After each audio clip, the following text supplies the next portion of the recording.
तुम्हारे ऊपर आरोप है कि तुमने नेताजी को चौक पर चांटा मारा है। जिसे हम लोग चौक कहते हैं वो शहीद भगत सिंह का स्मारक स्थल है। जज साहब, वो तो मैंने अपने समर्थकों को कानून हाथ में लेने से रोक लिया, वरना आज ये इस कटघरे में खड़े होने लायक नहीं रहता। जज साहब, खड़े होने लायक तो ये भी नहीं है उस जगह पर हर महीने किसी न किसी बात पर धरना प्रदर्शन करने के लिए वहां खड़े हो ही जाते हैं। तुम्हें अंदाजा है कि तुम एक सम्मानित नेता के बारे में इन शब्दों का प्रयोग कर रहे हो। कल जब इनके आदमियों ने शहीद स्मारक स्थल पर जाम लगा रखा था तो मैं एक बूढ़े रिटायर्ड फौजी को अपने ऑटो में अस्पताल ले जा रहा था। वो बीमार थे, दर्द में थे। मैंने इनके आदमियों से लाख गुजारिश करी जज साहब कि हमें अस्पताल जाने का रास्ता दे दें, पर ये नहीं माने। ऑटो में बैठे हुए वो फौजी भी यही सोच रहे थे कि क्या उन्होंने अपनी जवानी देश के लिए इसलिए निछावर कर दी कि आज अपने देश में उनको अस्पताल जाने तक का रास्ता भी नहीं है।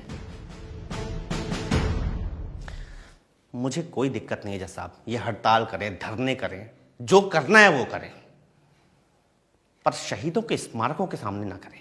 सरदार भगत सिंह ने गोरी सरकार के कान खोलने के लिए असेंबली में धमाका किया था, पर इनके लाउडस्पीकर के शोर में आज हमारी जनता सिर्फ बहरी नहीं, अंधी भी हो गई है। इसीलिए उसे दिखाई नहीं दे रहा है कि आजादी के इतने साल बाद भी हम अपनी बुनियादी जरूरतों के लिए लड़ रहे हैं। यही कारण है कि आज ऐसी पार्टियां हमें ऐसे लालच देकर चुनाव जीतती हैं कि ये फ्री दे देंगे, वो फ्री दे देंगे। जज साहब, ये शिक्षा फ्री नहीं देते क्योंकि इन्हें पता है कि अगर एक गरीब का बच्चा शिक्षित हो गया तो वो इनसे सवाल पूछेगा। ये चिकित्सा फ्री नहीं देते क्योंकि ये हमें स्वस्थ रखना नहीं चाहते, क्योंकि स्वस्थ मस्तिष्क में स्वस्थ विचार आते हैं। ये कभी जातिवाद, क्षेत्रवाद, भाषा से हमारे विचारों को गंदा करने का काम कर रहे हैं जज साहब। ये कहते हैं इन्होंने स्कूल खोले, मगर उन स्कूलों में इनके खुद के बच्चे नहीं पढ़ते जज साहब। ये कहते हैं उन्होंने गरीबों के लिए अस्पताल खोले, लेकिन जब इनकी तबीयत खराब होती है तो ये वर्ल्ड क्लास अस्पतालों में जाते हैं, विदेशों में जाते हैं जज साहब।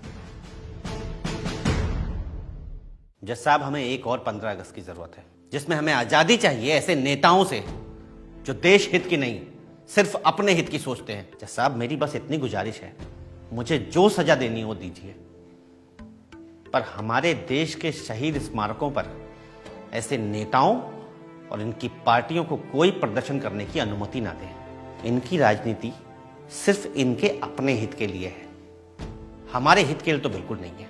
जज साहब, हमारे देश में रोज किसी स्मारक में किसी शहीद का अपमान हो रहा है। जिन शहीदों ने हमें आजादी दिलाई थी, आज उनके स्मारकों को इन प्रदर्शनों से हमें आजादी दिलानी है जज साहब।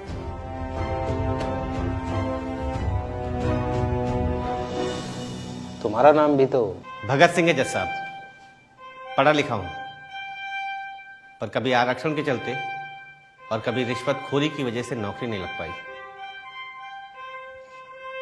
स्कूल में 15 अगस्त के फंक्शन में भगत सिंह का रोल किया करता था, पर उनके जैसा थोड़ा सा जज्बा अब अपने अंदर लाने की कोशिश कर रहा हूं।